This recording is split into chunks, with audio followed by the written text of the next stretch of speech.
Hi hello welcome to Munni kitchen. ఈరోజు వీడియోలో కొత్తిమీర పప్పు చేస్తున్నాను. మామూలుగా ఉండదు పప్పు మాత్రం. పప్పు ఇష్టపడే వాళ్ళైతే చాలా బాగా ఎంజాయ్ చేస్తారు. కందిపప్పుతో చాలామంది చాలా రకాలుగా చేస్తారు. కొత్తిమీరతోటి కందిపప్పు చాలా బాగుంటుంది. అరోమా కానివ్వండి, టేస్ట్ కానివ్వండి, డిఫరెంట్గా ఉంటుంది. దానికోసం ఫస్ట్ కుక్కర్ తీసేసుకొని 1 కప్పు కందిపప్పు తీసుకోవాలి. దాన్ని కుక్కర్లో వేసేసి శుభ్రంగా 2 సార్లు కడిగేసి సరిపడా వాటర్ వేసేసుకొని ఒక హాఫ్ అన్ అవర్ మాత్రం కంపల్సరీ నానబెట్టుకోవాలి. మీరు ఏ పప్పు తీసుకున్నా హాఫ్ అన్ అవర్ నానబెట్టుకుంటే మీకు గ్యాస్ ప్రాబ్లం కూడా రాదు. పప్పు కోసం 1/2 కేజీ టమాటా తీసుకున్నాను.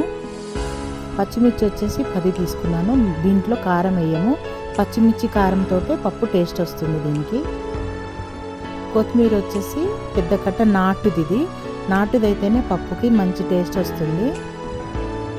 దీంట్లో హాఫ్ వచ్చేసి పప్పులో వేసి ఉడికించుకుంటాము. తర్వాత ఒక పెద్ద ఆనియన్ ఒకటి తీసుకోవాలి. పప్పుని మాత్రం హాఫ్ అన్ అవర్ కంటే ఎక్కువనే నానబెట్టేశాను. తర్వాత టమాటాలు, పచ్చిమిర్చి, ఆనియన్ కట్ చేసుకోవాలి. టమాటా వచ్చేసి ఒక దాంట్లో 4 పీసులు చేశాను. సరిపోతుంది, ఎక్కువ ఏం కట్ చేయని అవసరం లేదు, ఉడికిపోతుంది. తర్వాత పచ్చిమిర్చిని మధ్యకి చీల్చుకోవాలి. ఆనియన్ని చిన్న చిన్న ముక్కలుగా కట్ చేసుకున్నాను. ఇవన్నీ కలిపేసి కుక్కర్లో వేసేసుకోవాలి. ఏ పప్పునైనా సరే హాఫ్ అన్ అవర్ కంపల్సరీ నానబెట్టుకోండి.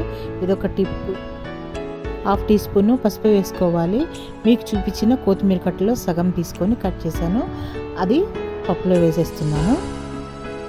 తర్వాత దీనిలో ఒక 2 టేబుల్ స్పూన్లు అంతా ఆయిల్ వేసేసుకోవాలి. తర్వాత మూత పెట్టేసి ఒక 5-6 విజిల్స్ వచ్చే వరకు ఉడికించుకోవాలి. పప్పు అనేది మెత్తగా ఉడకాలి. ఇంతవరకు అయితే నేను ఇంకా స్టవ్ ఆన్ చేయలేదు. మూత పెట్టేశాక స్టవ్ ఆన్ చేస్తున్నాను. చూడండి,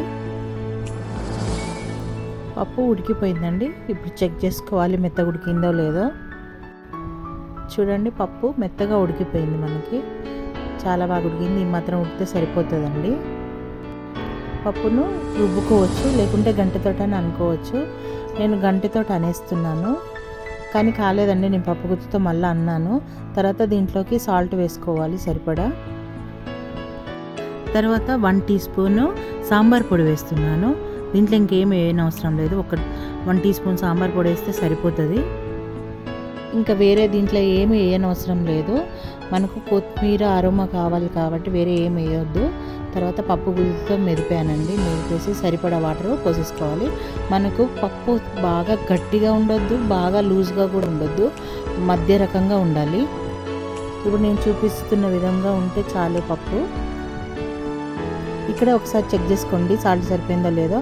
తర్వాత పప్పుని మరిగించుకోవాలి. చూడండి, పప్పు అంతా మరిగిపోతుంది. ఈ టైంలో దింపేసుకొని పప్పు తాలింపు వేసేసేయాలి. పప్పు తాలింపు కోసం ఒక చిన్న డేక్ష పెట్టేసుకొని దాంట్లో తాలింపుకి సరిపడా ఆయిల్ వేసేసుకోండి. 1 టీ స్పూన్ ఆవాలు వేసుకోండి.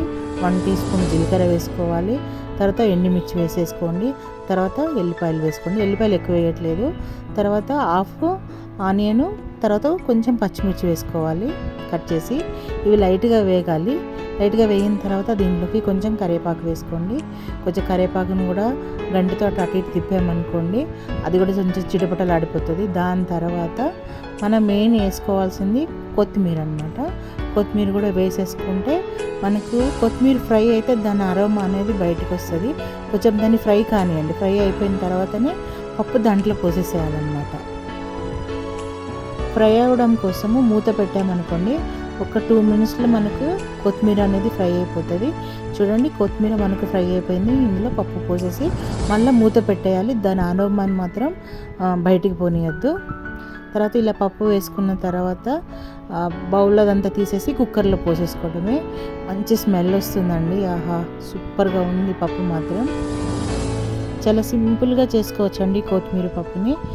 డెఫినెట్గా మీకు నచ్చితే కనుక ట్రై చేయండి, చాలా బాగుంటుంది.